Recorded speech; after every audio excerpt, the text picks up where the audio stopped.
नमस्कार, मैं अंजना और आप देख रहे हैं पृथ्वी न्यूज। आइए रुक करते हैं आज की बड़ी खबर पर।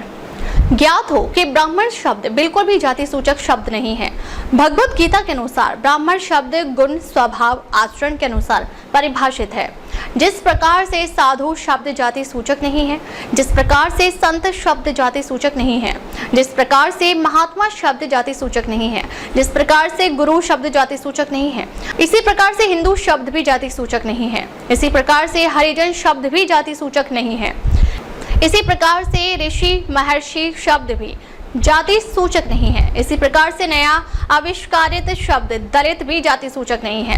इसी प्रकार से नया आविष्कारित शब्द पिछड़ा भी जाति सूचक नहीं है।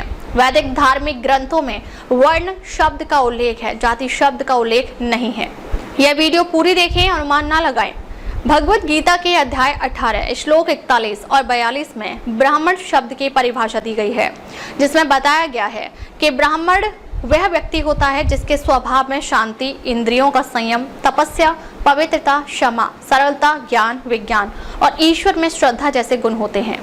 भगवत गीता के अनुसार ब्राह्मण जाति से नहीं बल्कि इन स्वाभाविक गुणों और कर्मों से निर्धारित होता है। भगवत गीता अध्याय 18 श्लोक संख्या 42 के अनुसार ब्राह्मण के गुण श्लोक 42 में भगवान कृष्ण बताते हैं, जो आपकी स्क्रीन पर दिया गया है। इसका अर्थ है शम यानी शांति, मन की शांति और एकाग्रता, दम यानी संयम, इंद्रियों पर नियंत्रण रखना, तपम यानी तपस्या, आत्म अनुशासन और त्याग, शौचम यानी पवित्रता, शारीरिक और मानसिक शुद्धता, शांति यानी क्षमा, दूसरों के प्रति क्षमा भाव रखना, आर्जव यानी सरलता, निष्कपटता और शुद्ध हृदय, ज्ञान यानी ज्ञान, सच्ची समझ और विवेक, विज्ञान यानी विज्ञान, आत्मा और ईश्वर के बारे में विशेष ज्ञान, आस्तिक्य यानी ईश्वर में श्रद्धा, ईश्वर के अस्तित्व में अटूट विश्वास। यह श्लोक स्पष्ट करता है कि ब्राह्मणत्व जन्म से नहीं बल्कि इन गुणों के धारण करने वाले व्यक्तियों के कर्मों और स्वभाव से आता है। भगवत गीता में वर्णों की व्याख्या करने वाला मुख्य श्लोक अध्याय 4 श्लोक 13 है, जो कहता है कि चातुर्वर्ण्यम मया सृष्टम गुण कर्म विभागशम। इस श्लोक में भगवान श्री कृष्ण बताते हैं कि उन्होंने स्वयं गुण और कर्मों के आधार पर चारों वर्णों यानी ब्राह्मण, क्षत्रिय, वैश्य और शूद्र की रचना की है। श्लोक का अर्थ, इस श्लोक में चातुर्वर्ण्यम का अर्थ है चारों वर्ण से है। गुण कर्म विभागशः का अर्थ है गुणों और कर्मों के अनुसार उनका विभाजन। गुण और कर्मों पर आधारित वर्ण व्यवस्था जन्म पर आधारित नहीं बल्कि व्यक्ति के गुणों, सत्व, रज, तम और कर्मों पर आधारित है। श्री कृष्ण कहते हैं कि यह वर्ण व्यवस्था उनके द्वारा ही बनाई गई है, लेकिन वह इसे बनाने के बावजूद अकर्ता है। यह श्लोक समाज के विभिन्न वर्गों के लोगों के स्वाभाविक गुणों और उनके द्वारा किए जाने वाले कार्यों के आधार पर किया गया विभाजन दर्शाता है। सिर्फ वेदों का ज्ञाता होना ही ब्राह्मण होने की परिभाषा नहीं है, बल्कि यह एक व्यापक शब्द है। वेदों के अनुसार कोई भी व्यक्ति जो ब्रह्म यानी परम सत्य को जान लेता है और वेदों का सच्चा ज्ञान व अर्थ समझता है, शास्त्र अनुकूल आचरण करता है, वही ब्राह्मण है, चाहे उसका जन्म किसी भी वर्ण में हुआ हो। यह शब्द ज्ञान, धार्मिक शिक्षा और ब्रह्म के ज्ञाता के रूप में प्रयोग होता है। वास्तविक अर्थ और परिभाषा। ब्रह्म का ज्ञाता ब्राह्मण वह व्यक्ति है जिसने ब्रह्म को जान लिया है। ज्ञान और कर्म ब्राह्मण केवल जन्म से नहीं बल्कि ज्ञान और कर्म से भी बनता है। वेद का ज्ञाता जो वेद का अर्थ, शब्द और उसके परस्पर संबंध को जानता है, वही ब्राह्मण कहलाता है। अनुष्ठान और शिक्षा। ब्राह्मण धार्मिक अनुष्ठान करने और लोगों को धार्मिक शिक्षा देने वाला होता है। मतभेद और आधुनिक व्याख्या।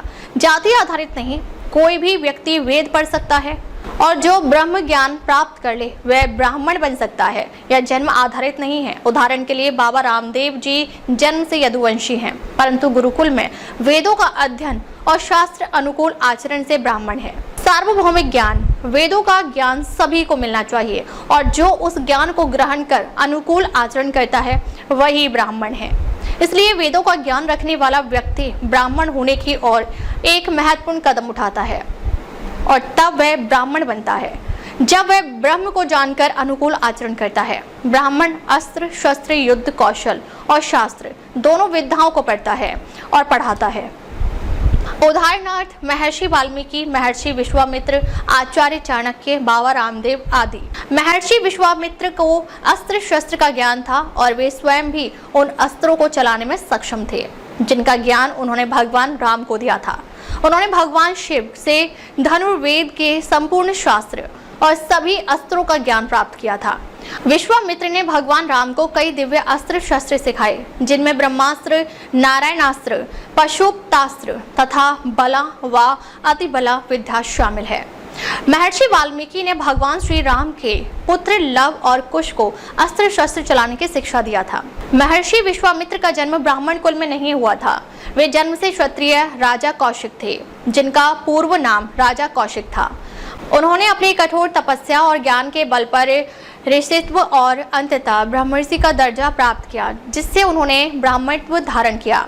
महर्षि वेदव्यास के पिता महर्षि पराशर ब्राह्मण ऋषि थे और उनकी माता सत्यवती मछुआरे कुल से थी और यह इस बात का प्रमाण है कि वैदिक सनातन धर्म में जाति प्रथा जैसी कोई भी कुरीति भेदभाव नहीं था।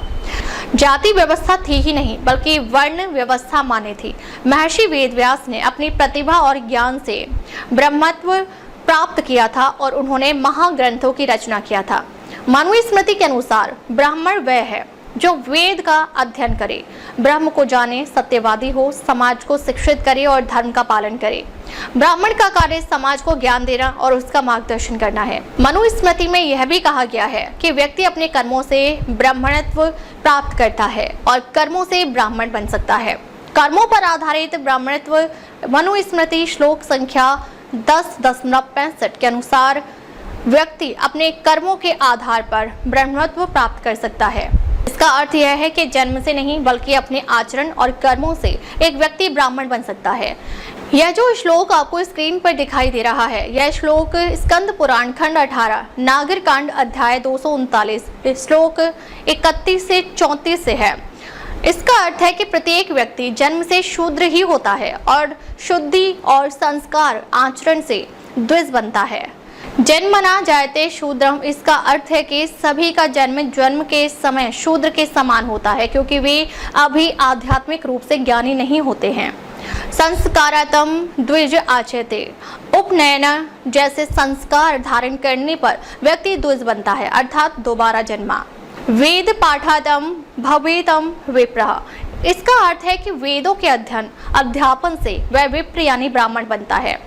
ब्रह्म जानाति इत्र ब्राह्मणः, इसका अर्थ है कि जो ब्रह्म को जान लेता है वह ब्राह्मण कहलाता है। यह श्लोक बताता है कि मनुष्य की स्थिति जन्म से निर्धारित नहीं होती बल्कि संस्कार, ज्ञान और आचरण के माध्यम से बनती है। यह सामाजिक वर्गीकरण को कर्म और ज्ञान पर आधारित करता है, न कि केवल जन्म पर। मुगलों ने अखंड भारत में इस्लामिक सत्ता कायम करने के लिए सबसे ज्यादा कत्ल सर तन से जुदा ब्राह्मणों और साधु संतों का किया। मंदिर तोड़े, धार्मिक ग्रंथों को जलाया क्योंकि ब्राह्मण, साधु, संत, भिक्षुक सनातन धर्म के प्रचारक थे और अखंड भारत में इनकी हत्या करके इस्लामिक सत्ता कायम करना और सभी को गौमांस भक्षी बनाना था। औरंगजेब के शासनकाल में मुगलों द्वारा सिखों पर अत्याचार हुए और कई गुरुओं को मार दिया गया। पाकिस्तान में प्राचीन बौद्ध प्रतिमाओं को इस्लामिक कट्टरपंथियों ने नष्ट कर दिया। अफगानिस्तान में भी यही हुआ जहां बामियान में बुद्ध की मूर्तियों को नष्ट कर दिया गया। अब तक ले बस इतना ही, फिर मिलते हैं एक ऐसी ही खास खबर के साथ। तब तक ले नमस्कार और देखते रहिए पृथ्वी न्यूज।